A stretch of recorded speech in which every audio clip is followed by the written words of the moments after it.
ఈరోజు తిరుమలలో జరిగింది పూర్తిగా చంద్రబాబు నాయుడు గారి ఫెయిల్యూర్. ఆయన నియమించిన అఫీషియల్స్, పాలక మండలి ఫెయిల్యూర్. సో వీరందరి మీద విచారణ జరిపించి దీనికి ఎవరెవరి నిర్లక్ష్యం కారణమో వాళ్ళందరి మీద క్రిమినల్ కేసులు వేసి వీళ్ళందరినీ లోపల పెట్టాలి.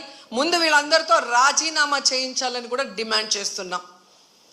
ఇక హోంమంత్రి గారు ఉన్నారు, ఎప్పుడు ప్రెస్ మీట్ పెట్టి ఎవరి మీద దుమ్మెత్తిపోద్దామా, ఎవరిని మాట్లాడదామా అనుకుంటున్నారే తప్ప వీళ్ళు వచ్చిన తర్వాత ఈ రాష్ట్రంలో లా అండ్ ఆర్డర్ ఎలా దిగజారిపోయింది, మహిళల మీద ఎలా అఘాయిత్యాలు అవుతున్నాయి, ఏ విధంగా మనుషులు చనిపోతున్నారు తోపులాట్లో పోలీసుల నిర్లక్ష్యం వల్ల, వీళ్ళకి కంట్రోల్ లేదనేది స్పష్టంగా అర్థమవుతుంది. సో ఇలాంటి వాళ్ళని హోంమంత్రిగా పెడితే ఇంకెంతమంది ప్రాణాలు తీస్తారో ఒకసారి మీరే ఆలోచించి యాక్షన్ తీసుకుంటే మంచిదని కూడా కోరుకుంటున్నాను. అండ్ మనకొక